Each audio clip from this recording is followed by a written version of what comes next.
Thanks for tuning in. Ham Talk Live will be on the air shortly. Please stand by.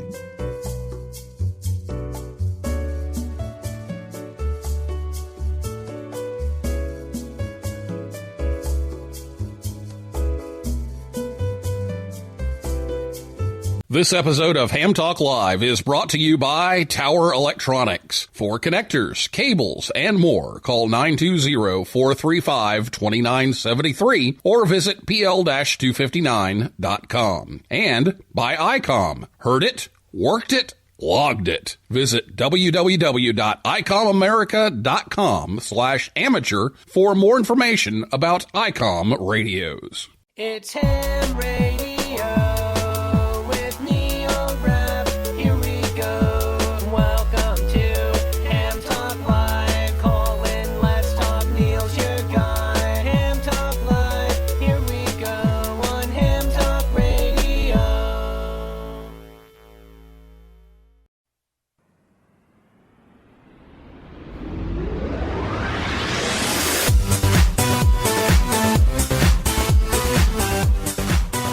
Hello, welcome, and good evening, everyone. It's time for Ham Talk Live, episode number 257. The Bradley University Amateur Radio Club, recorded live on Thursday, April 29th, 2021. I'm your host, Neil Rapp, WB9VPG. Thanks for tuning in to this episode of Ham Talk Live. Tonight, we're joined by Connor Dickey, KD9LSV, and we're going to be talking about Bradley University Amateur Radio Club, but also just college radio clubs in general and school radio clubs. But Bradley's been doing some cool stuff, and Connor's been the motivation behind a lot of that. And so we'll be talking to him about all the stuff going on in the college world here in just a little bit. Last week, Michael Coulter, W8CI, was here from Hamvention to talk about the virtual and on-air activities for this year. If you missed that show, you can listen anytime. Just go to hamtalklive.com or on your favorite podcast app or on YouTube. And don't forget, you can catch the rebroadcast of Ham Talk Live on WTWW shortwave. That's 5085 AM. Saturday afternoons, and that's usually around 3:30 p.m. Eastern Time. So get your questions ready to go. During the last half of the show, we'll have a live call-in time. And let me give you the phone number so you have it ready. You can write it down, punch it into your phone, whatever you want, so you have it ready to go for later on in the show. That number to call to chime in tonight is 859-982-7373. Again, 859-982-7373. Break for text. No. So we'll get back to Connor and talk a little bit about all this stuff. And you can tweet us, too. We're over on Twitter. It's at Ham Talk Live. And if you're on Spreaker, you can type in the comments. We'll check all of those and talk to Connor right after this word from Tower Electronics right here on Ham Talk Live. Hey, honey, have you seen the PL259s anywhere? No, I haven't. Come on, kids. Let's go. There's just one place to go for all of your connector needs. Tower Electronics. Tower Electronics. Tower Electronics. A giant warehouse of connectors and adapters for every occasion. Thousands to choose from in every shape, size, and color. And they have antennas, soldering supplies, cables, meters, and more. Where do you go if you want to buy a connector at a fraction of retail cost? Tower Electronics. Tower Electronics. Tower Electronics. And this weekend only, take advantage of our special liquidation sale. Buy 9 solder-type PL259s, get the 10th one for just 1 penny. They make great Christmas presents. And what better way to say I love you than with the gift of a PL259? Tower Electronics. Tower Electronics. Tower Electronics. I'm Scott, KB9AMM of Tower Electronics. I like the PL259 connectors so much, I bought the company. Tower Electronics, coming to a Hamfest near you or online at pl-259.com.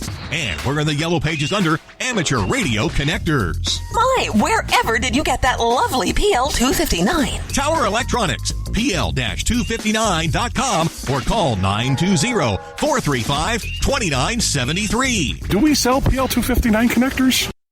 Nominations are now open for the Amateur Radio Newsline Bill Pasternak WA6ITF Young Ham of the Year Award. I'm Don Wilbanks, AE5DW. Since 1986, we've had the honor of celebrating the accomplishments of youth in ham radio, and we want to know about your exceptional young ham. You'll find the rules and a nominating form by clicking the YHOTY tab on arnewsline.org. Fill it out, send it in, and we'll see you and an amazing young ham at the Huntsville, Alabama Ham Fest in August. Thanks, and 73 from Amateur Radio Newsline. A clean house is a sign of a broken radio. You're listening to Ham Talk Live with Neil Rapp.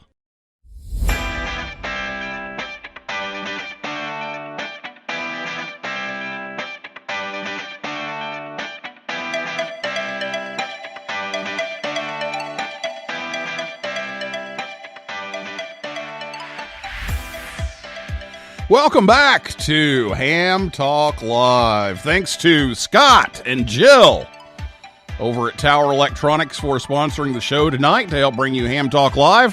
Hey, they got a Ham Fest coming up. Sandwich, Illinois, May 2nd. Newberry, Michigan will be June 12th, and Monroe, Michigan, June 20th. But you can visit them anytime at pl-259.com. So welcome back. We've got Connor on the line here. Connor Dickey, KD9LSV, joins us on the Orlando Amateur Radio Club and Hamcation Zoom line tonight. Connor is an avid amateur extra class licensed operator and president of the Bradley University Amateur Radio Club, W9JWC. Currently, he is a junior electrical engineering major at Bradley University in Peoria, Illinois. He's involved as a volunteer examiner with the Greater Los Angeles Amateur Radio Group, VEC. And Connor can usually be found contesting, experimenting with digital modes, and practicing from what he learned at CW Academy. Licensed since 2018, Connor's received awards for W9JWC, operated down the road at Superstation K9CT, given multiple presentations, and inspires others to take up ham radio. So, Connor, good to talk to you again. Good evening, Neil. How are you doing this evening? Doing just great. Like everyone, life is crazy busy. I know you're getting really close to finals, and I'm getting close to the end of the school year, and there's just a lot of stuff going on, and this year especially has been kind of a strange year because sometimes you're on campus, sometimes you're not, and it's just a little crazy. So we're going to talk a little bit about that tonight, but let's just talk about what you've been doing at Bradley to promote the Amateur Radio Club on campus and recruit some new members. Well, thank you, Neil, for having me tonight. We've done a lot of things on campus, myself included. I will first off say that we have a strong executive board as well as on campus at Bradley. Currently, I'm at my home location where I grew up. Being about an hour and a half away from Bradley, it's not just a hop, skip, and a jump. It's kind of a hop, skip, and jump, but not as big. It's still far enough away that you can't make the trip all the time there. So this semester, I've kind of been at home. I've had the other two of our exec members be on campus. They've really kind of been, I should say, the face in the scene, especially with all the members on campus. I've kind of taken some of the stuff off campus that some people that are not currently also not on campus, and kind of divvied up the roles a bit to try to make sure that we can be communicating forward with all that. And since I'm not on campus, it allows for us to keep in mind the design of all of our various activities, so that we're not losing those aspects of that aspect of people that are not on campus that normally we would have on campus. So to start off, one thing that we've done on campus and virtually, more this is kind of on campus, to help promote on campus and get some new members, is we've started to build some tape measure Yagis.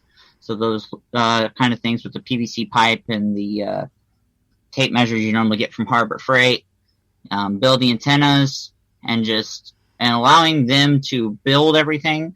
We're right now currently in the distribution phase, kind of with COVID, kind of can't have a lot of together type thing still up on campus. So it's kind of, we've got the kits separated, built together.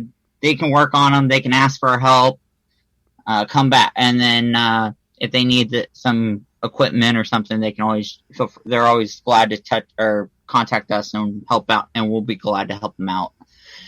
Hopefully, as finals kind of slow down and get to the end of it, we kind of want to see those projects coming back and see what people, how they've done, what they've done. Did it work well? Did it not work well? What was their thought on the process besides of our activities? It's kind of one of those take-home things that you can do and come on back with.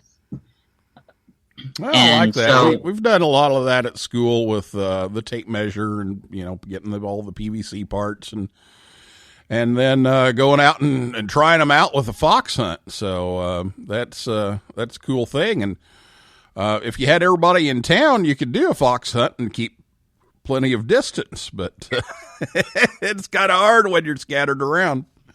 Right. So, yeah. One thing that we've always thought about is that with doing that is you can always listen as much as you want. So it's one of those kind of the DFing thing is kind of our thought is to it, as well as just listening various satellite stuff, maybe hear some stuff. Normally when you have your ISS slow scan and that kind of stuff, it's kind of one of those interesting things they can hear about and listen to it. And we also do have a bunch of SDRs that we were graciously funded on part of the university to have as kind of a loaner program. So if, say, a student isn't licensed quite yet, but is interested in listening and having a bunch of stuff, you can always have one of those little RTL SDRs, listen to the repeater, listen to weather, listen to whatever, and figure out what's going on. And it kind of allows them to hear what's going on and understand what you're able to do in kind of this part of amateur radio. And you can also pair that with that antenna that you build, and then you could say, okay, here's your SDR, here's your antenna. Well, you have your receiver now with a computer that, of course, most students have nowadays. Yeah, listening ahead of time is always a good thing because you get used to, what an exchange is, and you get used to, hearing what happens, and it definitely helps. It gets people more accustomed to what happens on the radio, and it's always a way to get them a little more comfortable before you hand them the mic. So I like that because they're getting to hear what's happening, and hopefully they're hearing what's supposed to happen, but we won't get into that too much. But it's always good to listen. And I know even, all this time that I've been a ham and just got into satellites a few years ago, the first thing was, okay, I'm going to listen to a few passes and see how this goes, because the pace of that is just totally different from anything I had experienced in ham radio. So always a great thing to listen, and I like the concept of building your own antenna to do that with. So that's a cool project. That's one that would be great for any school. Yeah, Neil, that's glad.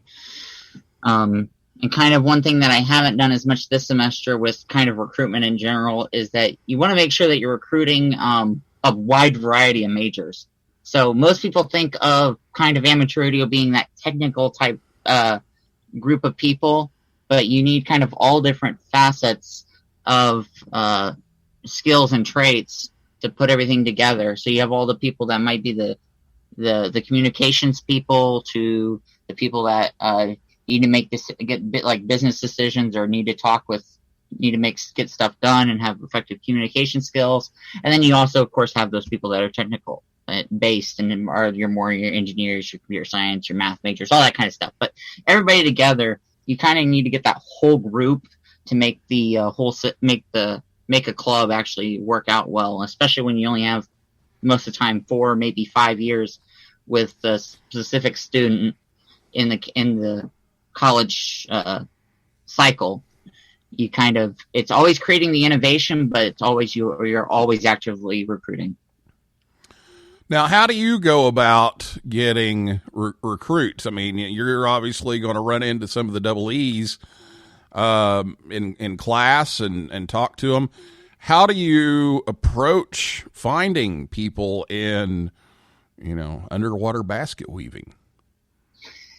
Right. So, some of the things that I did when I was, especially a couple of years ago, back when it was pre-COVID and everything, is that I was in a gen ed class, and one of my professors was just interested in talking about various different things about what I was doing with amateur radio. And so I ended up talking to a few of his classes and trying to talk about what's going on, doing various kind of skills and traits, because a lot of it was they were all like an education class. So we did a lot of non-technical stuff. So it was a lot of the contesting, and not really, just a lot of communication.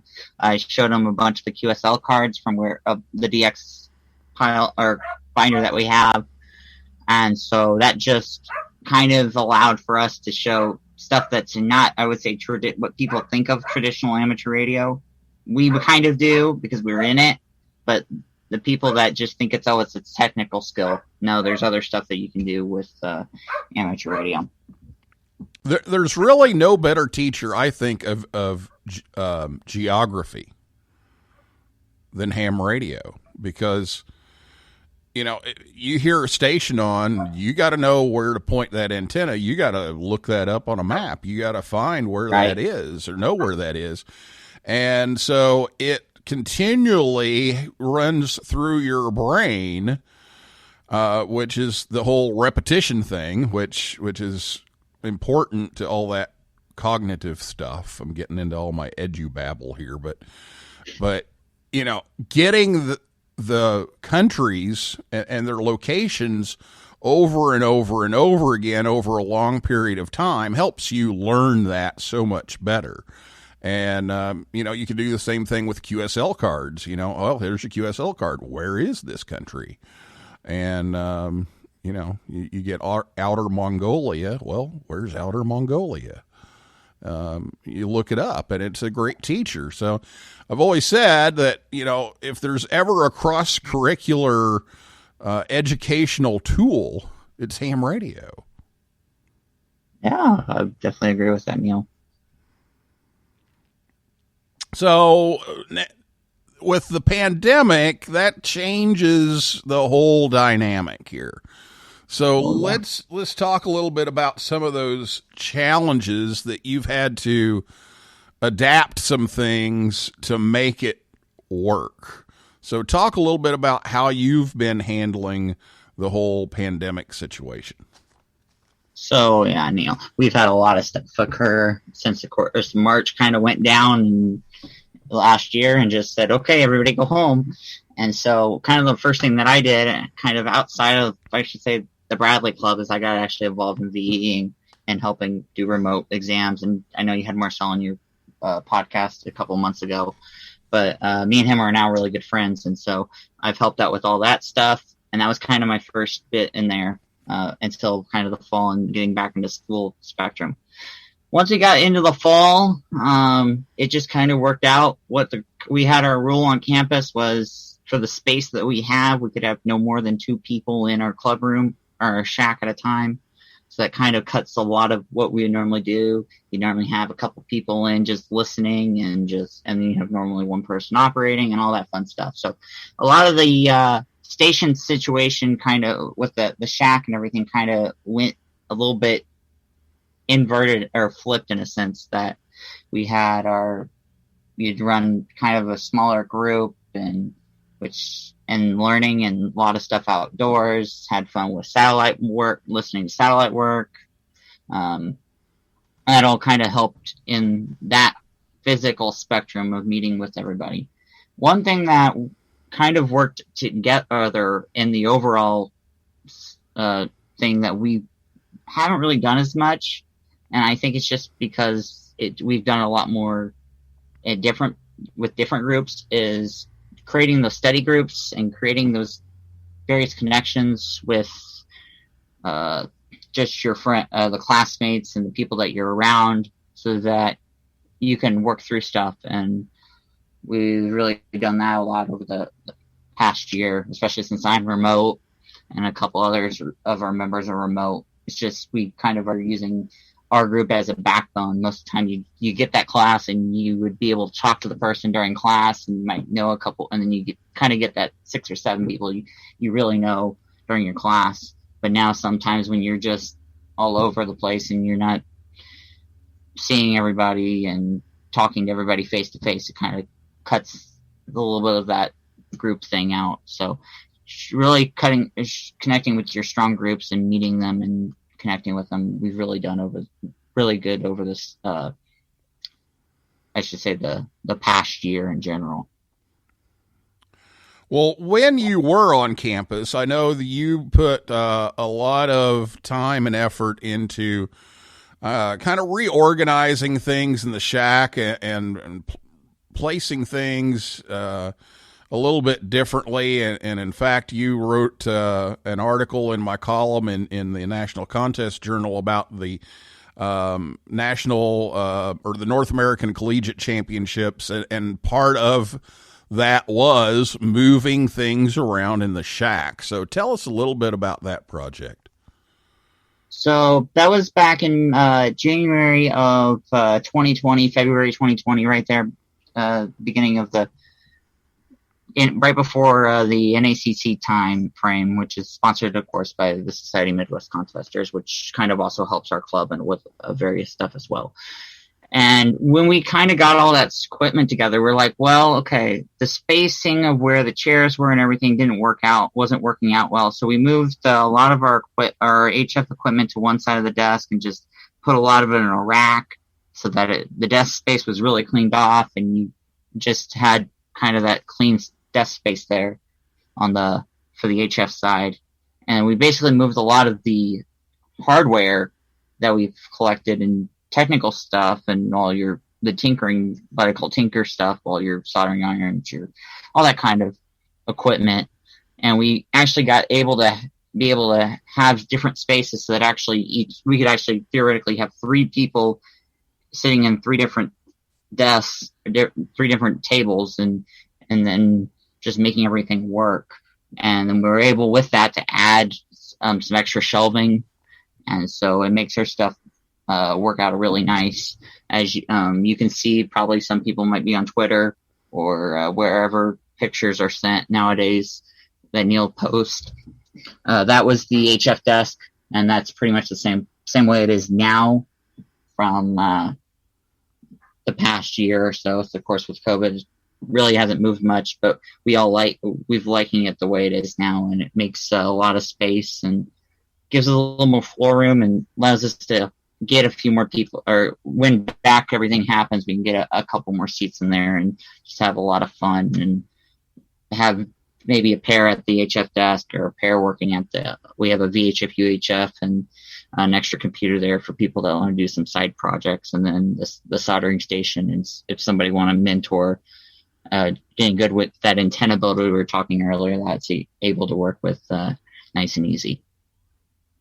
So the picture that he's talking about is a picture of him. If you want to see that at the HF desk that we're talking about, go to Facebook, Twitter, or Instagram. Find Ham Talk Live, and you'll see the the photo there of Connor operating at the rearranged HF station, and I found that anytime you can stack things vertically, the shelving, it just makes a world of difference. I ended up getting at our school some just modular wire racks, like from, that would go in the cafeteria, and stacked up a couple of those on the table that we had, and it just made a world of difference. You can access more stuff, you can see what's going on, and you can get things in a place where, it's not in the way. And it just makes a world of difference, especially when you're into contesting as much as you are. Every little bit helps, and every second is, another second somebody else has to make a cue. Right. And that's the goal. Is it kind of allows people, when they're operating and looking at stuff, helps clean up some things, and versus having everything now on the side in a rack, makes it real easy. Plus, then you can get behind everything real nice and easy, and you can shove the table mostly against the wall, and then everything's on the side, so you can just slide it out a couple inches and be able to connect or disconnect anything that you need.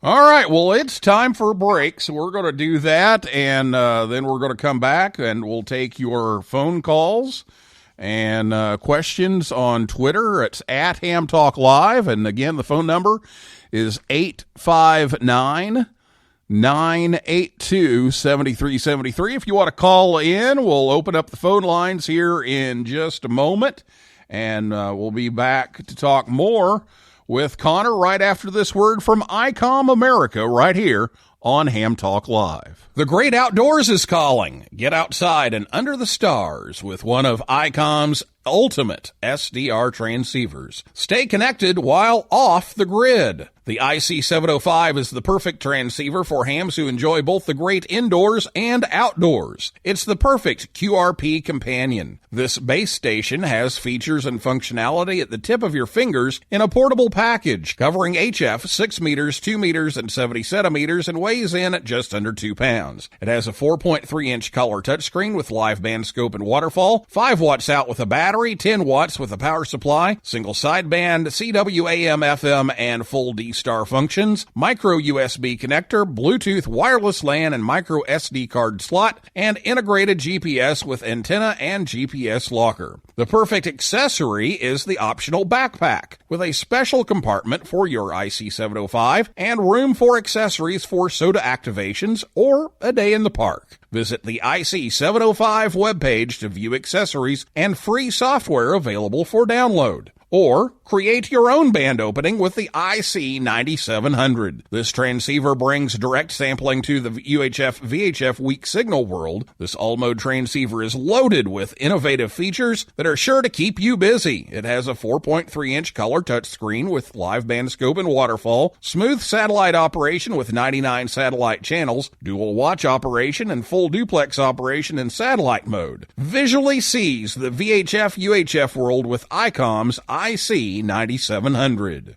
Heard it, worked it, logged it. ICOM's IC7300 is a high-performance, innovative HF transceiver with a compact design that will far exceed your expectations. This innovative HF transceiver digitizes RF before the various receiver stages to reduce the generated inherent noise in different IF stages. The IC7300 is the radio that changed the way entry-level HF is designed. It has 15 discrete bandpass filters and that large 4.3-inch color touchscreen with live band scope and waterfall. The real HF fun starts here. Visit ICOMAmerica.com/amateur for more information on ICOM radios. Join the conversation. Give us a call at 859-982-7373. Again, the number to call is 859-982-7373. Or, if you'd rather type than talk, tweet us at Ham Talk Live. Now, here's Neil Rapp with more Ham Talk Live. Ham Talk Live with Neil Rapp.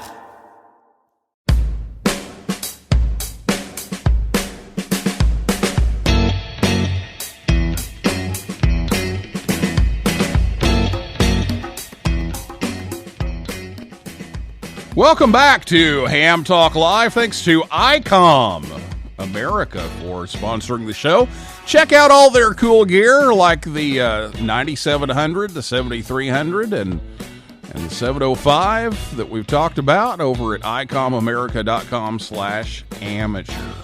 Ham Talk Live is on the air every Thursday night at 9 p.m. Eastern Time right here at hamtalklive.com, and be sure to check us out on Facebook, Twitter, and Instagram. Well, right now, as usual, it is time for the N9 GSU Ham Radio Joke of the Week. Now it's time for the Ham Talk Live Ham Radio Joke of the Week, a part of the show where Rick tells us a ham radio joke. The Ham Talk Live Ham Radio Joke of the Week is brought to you by QRM Labs. Now, here's Rick Garrett in N9 GSU with today's Ham Talk Live Joke of the Week.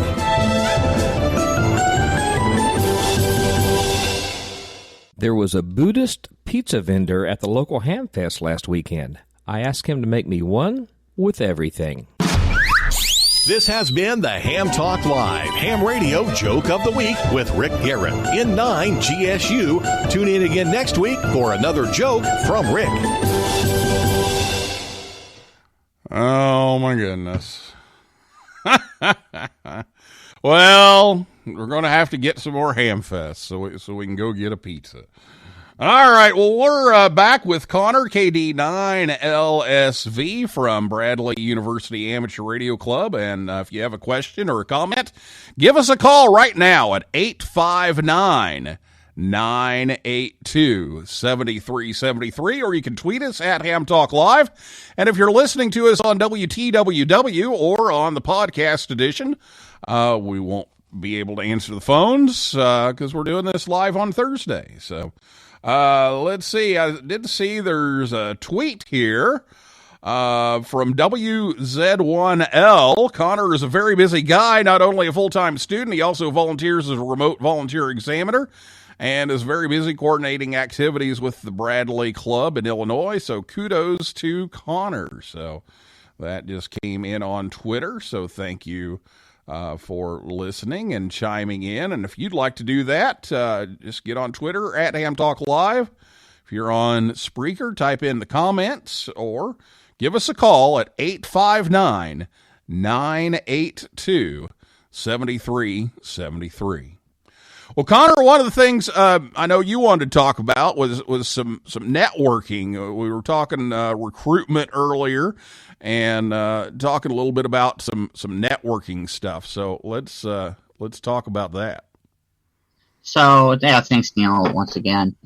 One thing to kind of go back to the first part, we were talking about how do we try to recruit students, and how do we invite all those students from various different locations, various different majors and all that, various parts of campus, is with the wide variety that amateur radio has. You can always think of Bob Heil with Heil Sound, or you can think of the kind of the traditional stuff like your Motorola and your RF communications, but you have the various business people that are entrepreneurs or whatever. There's just a wide variety of people that are connected with everybody. And so, especially as you start networking with these people and you start talking to them and you get to know them, who knows, they might be a person that you look towards down the road, either a couple years down the road when you're looking at a full-time job, or even a couple months when you're looking at an internship over the summer, or even 10 or 15 years when you're wanting to maybe change careers. There's so many people that I've met over the past year, especially during COVID, that I probably would have never met otherwise. And so for me, that's one of the positives that came out the past year, 2020, is just meeting so many other amateur radio operators that I did not know already. And so just connecting with them and just able to ask them questions. It could be technical or even just operations of skills during classes, or even other students, or just other various things. And so one thing that we kind of try to do with that is we had a presenter over the fall, and we're trying to get more of that, because we think that that's our way in to get students. The students want to network with people, because when you network with more various people, you're able to create those connections that other people might not have, or just allows us to make a name, or put our name in the door when you're looking at a company. So yeah, it always helps. You never know when you might be interviewed by a ham for a job. You just never know. So right. Let's see. What's you've got a special summer coming up. And speaking of networking and doing some things, you've got a special summer coming up. So talk a little bit about your summer. So, Neil, yeah, thanks for that. Kind of the success stories of that networking type thing is, I am over the summer going to the University of Arizona in Tucson, and I'm operating at a research experience for undergrads program, and we're just going to kind of do what a grad student would do over regular time, and it's kind of only the summer. And the topic is cognitive and high frequency long range communications. And so it could kind of depends on who I get with what faculty and staff, or faculty and advisor and mentor out there, as to kind of where it'll narrow into. But one of the pre-requirements to either before you get there or like once you get there is be ready to take your technician exam. And so that was kind of one of those fun things, and we're just all talking back and forth, and we're getting to have a lot of fun over that over the summer. And another successful story about networking is that one of our other exec members ended up his interview was with another ham, and they went back and forth, and he successfully got an internship over the summer with that person. So, I mean, you have that common relationship that you can icebreak, and then you can just go from there. And it just makes interviewing makes it easier on you, because you already have a common bond, and it makes them remember you even more, because hey, that person's a ham. That person knows stuff that I know, and they know, with it being an amateur radio operator, they know some skills that they'll bring forward to an internship or a full-time position. 859-982-7373 is the phone number. We're going to wrap things up here in just a couple of minutes. So here's your last chance to call. It's 859-982-7373. And checking the tweets and the comments here tonight. We're with Connor Dickey, KD9LSV from Bradley University Amateur Radio Club. So Connor, you've got 1 year left at Bradley for undergrad. And we've talked about this 4-year, maybe 5-year, maybe 6 or 7 for a few people, year cycle that all of us, at schools, because I've got a 4-year rotation at high school too. So in high schools and university clubs, that there's this turnover, and so what's going to be your plan for, after you leave?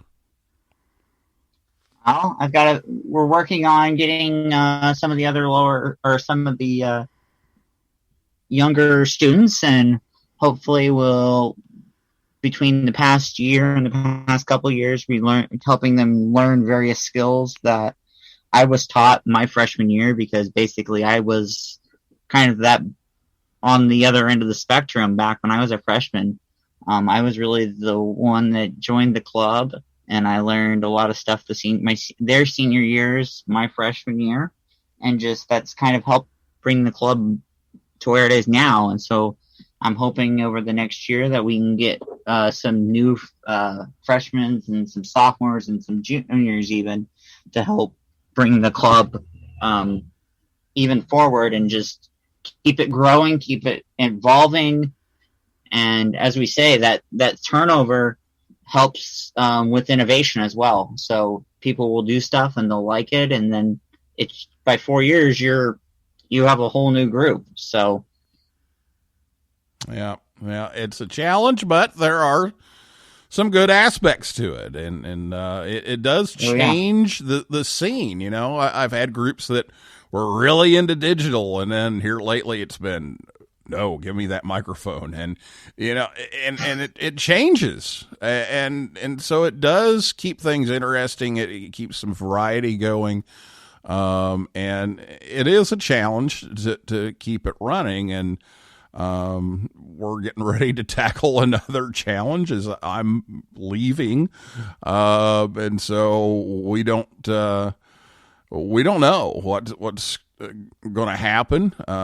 We've got some tentative plans to try to keep things moving, but we just don't know. And that's one of the things that every club faces, or at least I keep reminding myself of that.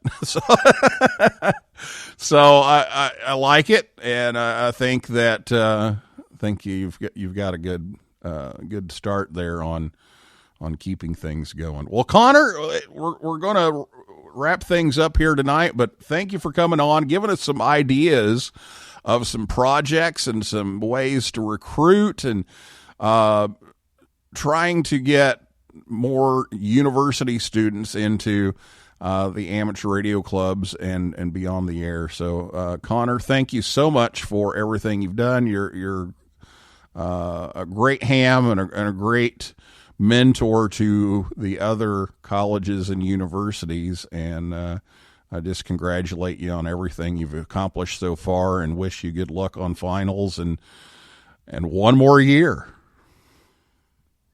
Well, thanks for that, and thank you, Neil, once again for having me tonight.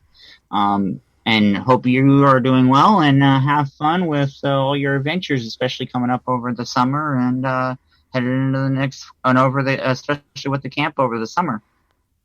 Yeah, Yoda Camp is starting to consume just about every spare moment I have right now. So it's getting about that time. So we're really looking forward to it, and we hope that we can get you over there in years to come, and work with the kids and participate and maybe even start taking some lead on that. So we look forward to seeing you in the future. I think last time I saw you was St. Louis, Hamfest. Yeah, I think that's the last time. Yeah, that would be about right. It's been a while, so. But, you know, there's this little pandemic thing going on, so. Right. All right, well, Connor, thank you so much for being here, and we'll be talking to you again soon. You take care, Neil. All right, well, that is a wrap for this week's edition of Ham Talk Live. Thanks to my guest, Connor Dickey, KD9 LSV, and everybody out there in cyberspace for listening and typing in tonight. And invite you back next Thursday night at 9 p.m. When it's hurricane time.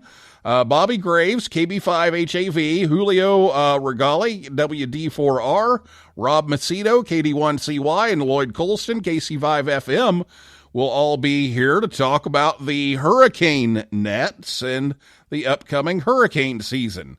For a list of all of our upcoming guests, visit hamtalklive.com. And if you like the show, please leave us a review. That'll help others find us.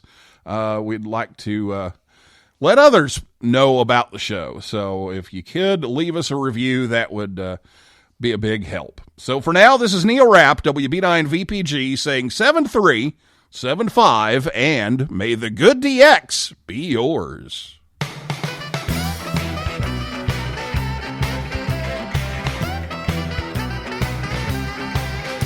Well, you came right back to my CQ call. Your readability 5 and strength 9. You never once mentioned your weather at all, and I didn't mention mine. We talked and talked for hours and hours. I completely forgot you're a ham. I don't know your power or the height of your tower.